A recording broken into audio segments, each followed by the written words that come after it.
মনে হয় একটা মেয়ে বিয়ে করে আসে বাড়িতে শুধু ঝগড়া করবে বলে? না, মানে তার নিজের বাড়ি, বাবা মা, তার প্রিয় কোলবালিশটা ছেড়ে আসে শুধু সংসার ভেঙে দিবে বলে? সেই মেয়েটা অ্যাডজাস্ট করতে পারে না। সেই মেয়েটা মেরিলিস্টিক। সেই মেয়েটা হিংসুটে। সেই মেয়েটার রুচি ভালো না। সেই মেয়েটার সবটা খারাপ। আসলে সেই মেয়েটার সাথে নিজেকে কিভাবে পেস্ট করছেন সেটা কি কখনো সেই মেয়েটার জায়গায় বসিয়ে দেখেছেন? তার হয়ে বলার কেউ নাই বলে তাকে হাসির ছেলে কত কিছুই নাই বলে ফেলেন। সে পাল্টে উত্তর দিলে বা ব্যবহার খারাপ করলেই তখন সে মেয়েটি হয়ে যায় খারাপ। কত সহজ, তাই না? আসলে কোনো মেয়ে অন্য বাড়িতে যায় শুধু কাজ করবে বলে না, বা শুধু বাচ্চা সামলিবে সেটা না। সে তার নিজের পরিবার ছেড়ে আসে এটা ভেবে যে সেখানেও একটা সে পরিবার পাবে বলে। শুধু পাল্টে যায় আচরণগুলো আঘাত পেতে পেতে। আর তখন থেকে বদনাম ছড়িয়ে যায় সব দিক থেকেই। তখন বলে যে বড়দের সম্মান করতে জানে না, পরিবারে শিক্ষা দেয়নি। তখন হয় বাবা মার দোষ।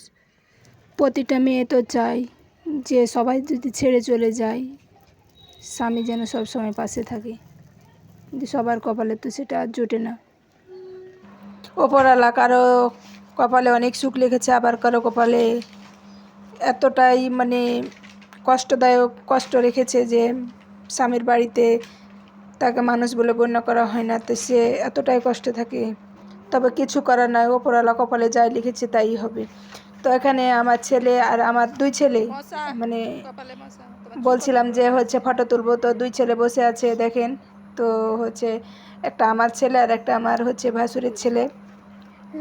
তো দুই ভাই দুষ্টমি করতেছে, কারণ তারা আমার ভাসুরের ছেলে বাইরে এসেছে, তারা ঢাকাতে থাকে। তো আমার ছেলে তাকে নিয়ে বাইরে খেলতে এসেছে, তো দুই ভাই খেলা করতেছে। তা আমি দেখছি যে দুই ভাই কী করতেছে, ঝগড়া করতেছে নাকি, মানে আমার ছেলে একটু ঝগড়া করে, তো তার জন্য আমি দেখতে এসেছি। তো দুজনা এতটাই ফাজলামো করছে, কি বলবো, আমার ছেলে বারবার গাছে চড়ছে।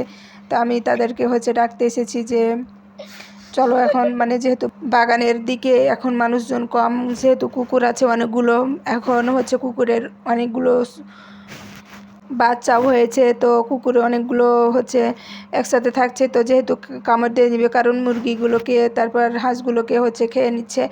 তো আমি তাদেরকে নিয়ে বাড়ি আসলাম। তো এসে দেখছি যে আমাদের গাছের পেঁপেগুলো নিচ দিক কাঁচা হয়েছে, অথচ ভিতর পেকে পাখিতে এভাবে খেয়ে নিয়েছি। তো এটা মশালা কালার ধরেছে। তো আমরা ভাবছি যে আর একটু কালার হোক, তারপর মিষ্টি বসবে, তাহলে পারবো। তো নিচে এত নিচুতে, তারপরেও পাখিতে খেয়ে নিয়েছে। অলরেডি 2টা পাড়া হয়ে গেছে, তারপরে এগুলোকে আর একটু পাকার জন্য রেখেছি, তারপরে পাখিতে খেয়ে নিচ্ছে। কারণ আসলে পাখির ফলের উপরে হক আছে। তো আমি পেঁপেটাকে পেড়ে নিচ্ছি, তারপর দেখি কেটে যেহেতু অনেক নিচ দিক কাঁচা হয়েছে, এখনও পাকেনি, তো পাখির হক পাখি খেয়ে নিয়েছে।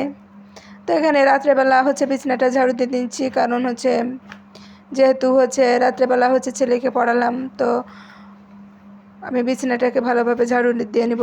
তো আজকে ভিডিওটি এ পর্যন্ত। সবাই ভালো থাকবেন, সুস্থ থাকবেন, এবং আমার চ্যানেলে নতুন হলে চ্যানেলটি সাবস্ক্রাইব করে আমার পাশে থাকবেন। আল্লাহ হাফেজ।